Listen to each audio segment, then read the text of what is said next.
It's your show now, so what's it gonna be? 'Cause people will tune in. How many train wrecks do we need to see? Dr. Jansen Wu. I'm an orthodontist, and I practice here at Laguna Creek Orthodontics in Elk Grove. So, to be an orthodontist, you obviously after high school you go to college, so you get an undergraduate degree. And actually, technically, you don't even need an undergraduate degree, but you can. But most people do. So I went to 4 years of college and got my degree, a bachelor's degree, and then I applied to dental school. Dental school is typically 4 years of dental school, and so after you graduate from dental school, you become a dentist and you can practice dentistry, general dentistry. And then if you want to become a specialist in a particular field within dentistry, whether it be an oral surgeon or an orthodontist or a periodontist or an endodontist, then you go to a residency program, a specialty program, which is typically either 2 or 3 more years after dental school. So, 3 more years of orthodontic training. Typical day at work. In our office, we start pretty early. So, orthodontics is one of the special T's where, as far as our patients, a lot of our patients are younger. Okay, a good majority, I'd say, probably about 70% are in that kind of school age range between, I'd say, 10 and 17. Okay, so most kids are in school. So what we try to do is, in our practice, we try to accommodate the school schedule. So especially nowadays, it's hard to miss school. So we start seeing patients at 7 a.m. So I usually get in to the office around 6 or so and just get the office ready. And then usually by 6:45, all the staff will arrive. And then we usually have a morning huddle in the morning where we go over our schedule. We go over, we look at our schedule and we see who's going to be in the schedule, if there's any special needs patients, is there any, patients of interest that we need to kind of talk to about or anything like that. And we kind of go through that in our huddle. And then at 7 o'clock, we start seeing our patients. Okay? And in our particular office, we have a very set schedule. So we do certain things at certain times. It keeps us running pretty efficiently, try to keep us on time. So between 7 and 9, we're seeing our kind of regular visit appointments. So if you've already had braces on, and some of you guys have had braces, you need adjustments, right? And you need wires changed or wires adjusted. Okay? And so that 7 to 9 is when we do those appointments. They're just kind of the regular routine visit appointments. And then from 9 to 11, we block that out, and actually we don't see any other patients except for the patients that are getting braces on. Okay, so the appointment to get braces on generally tends to be a longer appointment. It takes a little longer time. Obviously, there's a lot of instruction involved. We teach you how to brush your teeth, how to take care of your braces, and all the foods to avoid. Okay, so it's a pretty good chunk of time, and we'll usually see the patients then. And so from 9 to 11, all the braces go on. Okay, and then from 11 to noon, all the braces are coming off. So we usually have about 3 or 4 patients a day that are getting their braces off. Okay, and that's an exciting time too. So we have to take the braces off, we have to take impressions for retainers, and then we take photographs and x-rays and things like that. So that's noon to 11 to noon, and then we've got an hour lunch. And then coming back from lunch, then we usually will go from 1 to about 6. And then again, those are usually our regular appointments. So being an orthodontist, I think, is the most rewarding thing. Is in particular what we do is obviously we're changing people's smiles, and we're making new smiles. And I think that's the most rewarding thing, is that we can really change people, the way that people feel about themselves, the way they look at themselves in a more positive way, and it really kind of can positively impact, especially young people, their self-esteem, and just kind of the way they interact with other people. And it's always rewarding to, the day you get the braces off and they look in the mirror and they're really super excited to, number one, have them off, but number two, looking at their new smile and what they've accomplished, and usually in a 2-year period. So that's really exciting.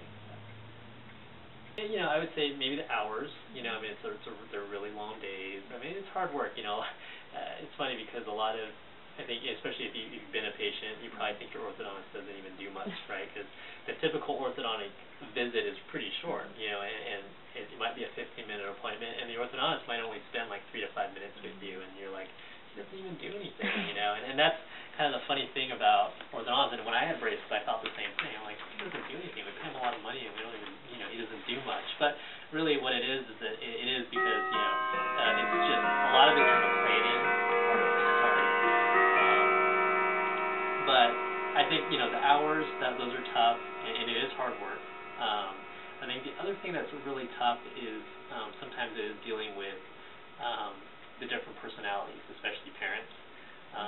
Patients are generally pretty easygoing, but we do have, parents that sometimes can be pretty overbearing, and they're, sometimes hard to please, and obviously we're always trying to make everybody happy. And sometimes I think being in the profession, what you realize after a while is that you can't actually make everybody happy all the time.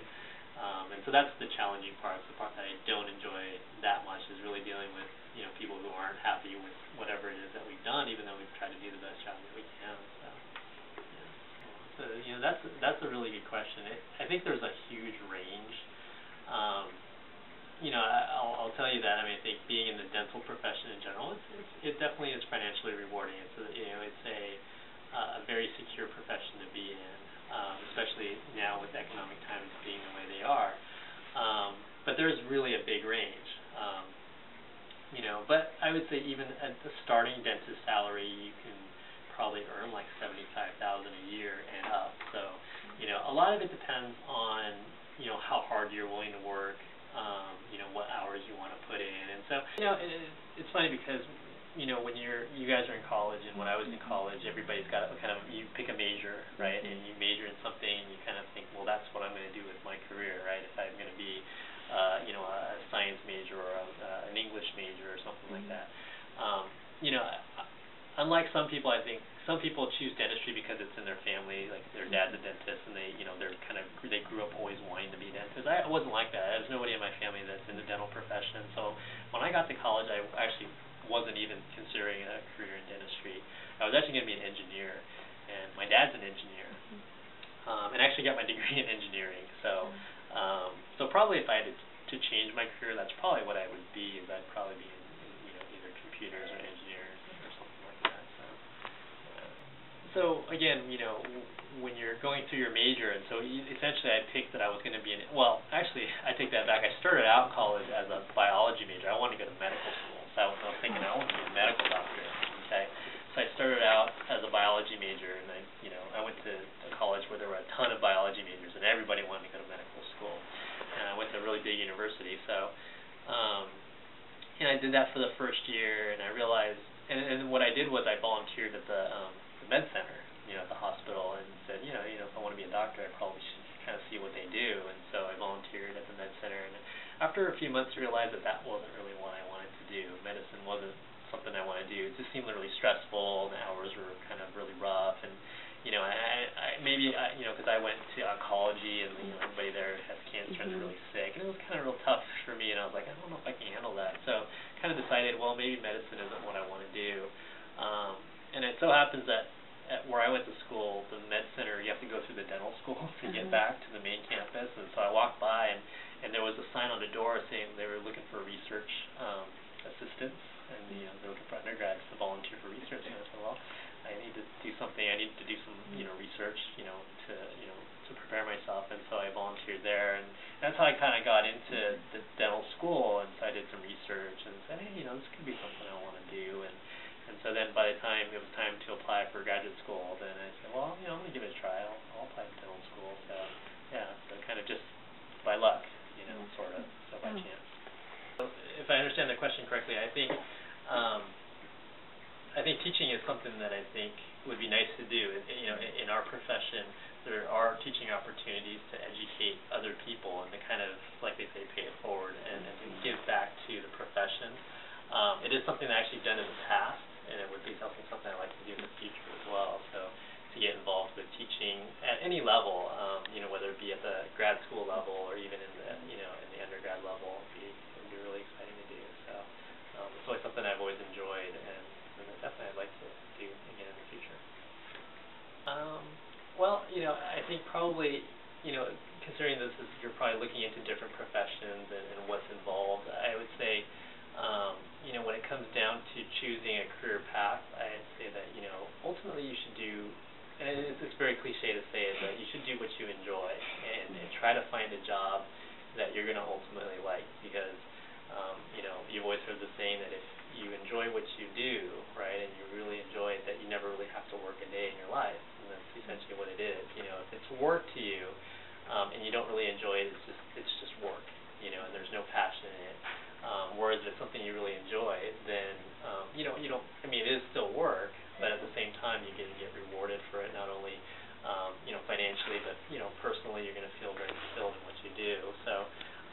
know it's easier said than done, but, you know, like I said, trying to pick a career path that you think that you might enjoy, I think you got to follow kind of your gut instincts, you know, and I think, you know, especially nowadays, you know, there's lots of pressure from parents and other people in the family to, you know, get into a profession that's going to, you know, be financially stable or, you know, do something that's kind of give you a good reputation and those kind of things. And while, you know, those are important things to look into, you know, I think everybody has to follow their own path, you know, even with my own kids, you know, I don't want to kind of lock them in and say, well, you have to be a doctor, or you have to be a lawyer, or you have to be a, you know, an engineer. I mean, if they want to be a musician, you know, we're going to want to support that, and ultimately, you know, hopefully they're going to find happiness in what they do.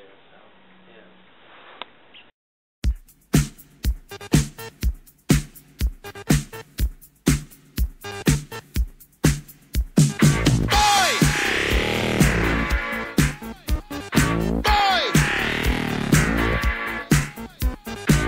Now in the street there is violence, and